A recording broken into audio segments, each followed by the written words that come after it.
Our next speaker is Dr. David Swann, who has been a medical practitioner and public health officer for 30 years. And he asked me to go through this quickly, so I will.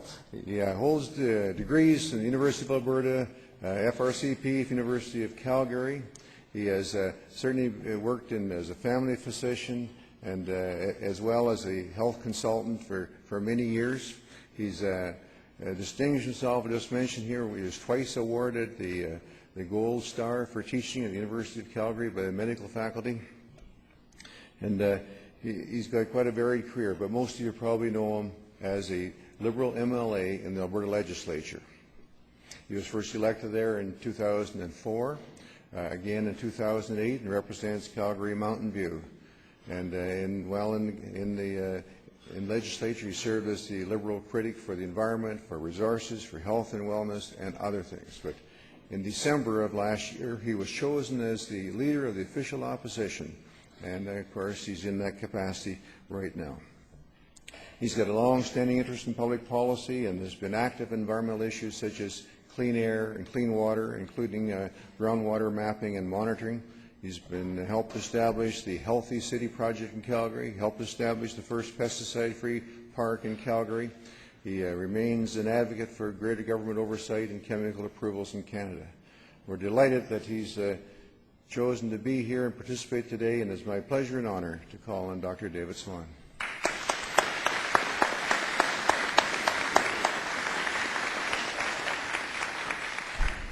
Well, no, it's my honor, really, to be here, especially during Stampede Week.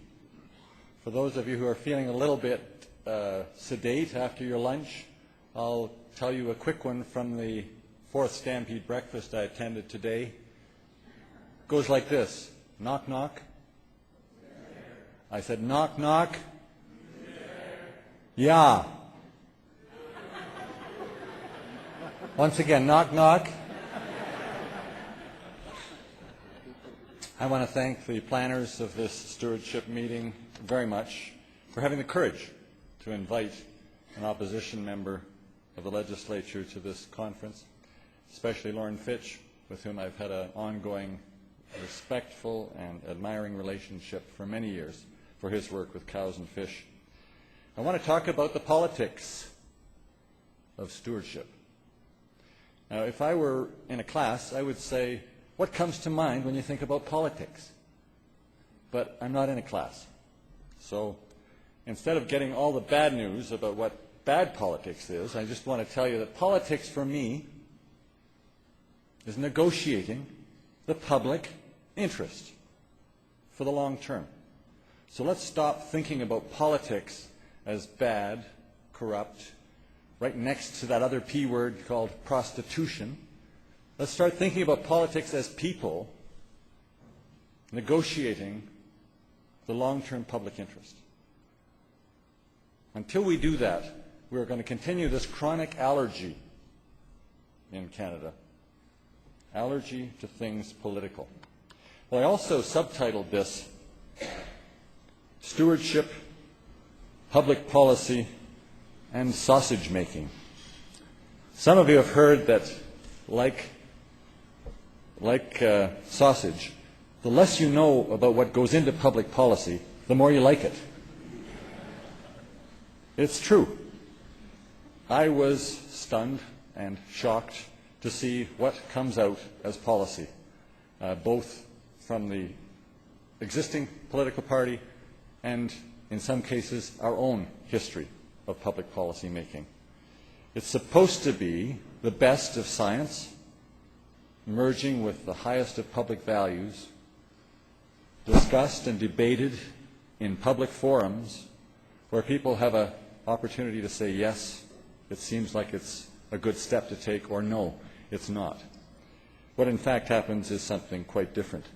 But I want to tell a story because just last week I was thinking about this meeting and was rollerblading along the bike path to the east of the zoo area where Nose Creek joins the Bow River. Some of you will know it.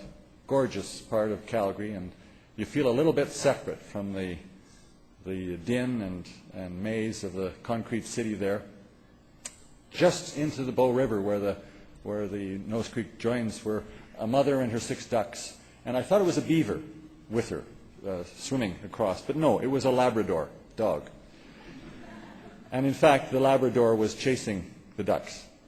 And when I got there, I don't know how long they'd been at it, but the mother duck, as the dog would approach closer and closer, would flap her wings and steer off in another direction from her chicks, just like you read in your biology text. And the dog would ignore the chicks and go after the mother. And the mother, when she needed to, would fly a few yards away. Well, I watched for 15 minutes, and the dog kept going after her. He had an opportunity with the chicks, but he just kept going after the big prize until I started to see his head bob. I'm assuming it was a male, but I'm not sure. A slow learner, anyway. As he started bobbing again and again, I got my blades going and I raced around the corner. You know, us doctors, we've got to save something. Well, this dog was clearly going under. He was not going to give up. That's commitment. You could say something else about it, too. By the time I got around the corner, he was gone. He'd gone under the last time, and he was over the weir, and presumably he was caught up in the churn that happens in the weir. A metaphor for our time. We're after the prize.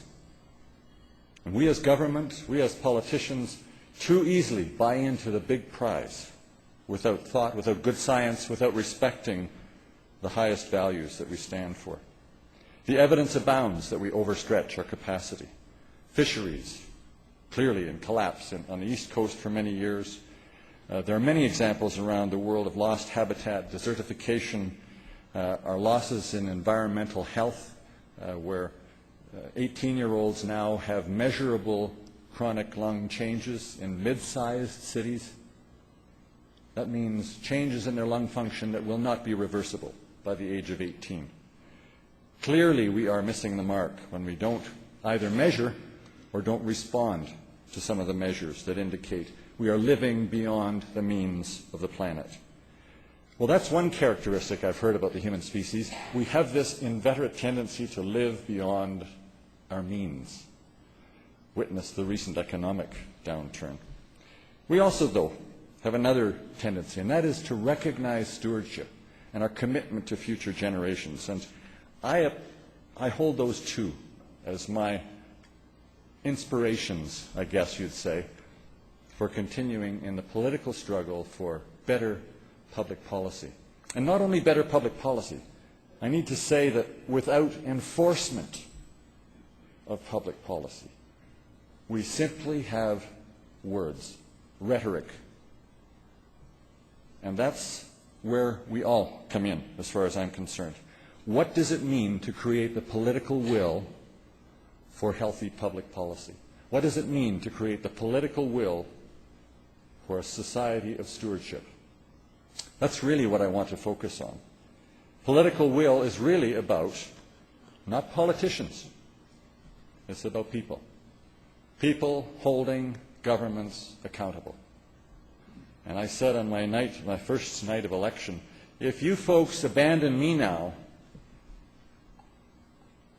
that have supported me during this 4-week period of running for election, I will act just like every other politician in the province. Because I have these 4 forces on me. I have my political party that I need to answer to. I have the developers and the corporate interests and those who want to see the generation of wealth legitimate. I have my constituents here among you trying to represent your interests. And finally, I have my conscience. So if we don't have balance between my conscience and my constituents around what is the right thing to do to go forward, to balance these interests, it is very difficult for a politician to represent the true public interest for the long term. The purpose of government, protecting the public interest for the long term. We cannot do our job without you. That is the message today.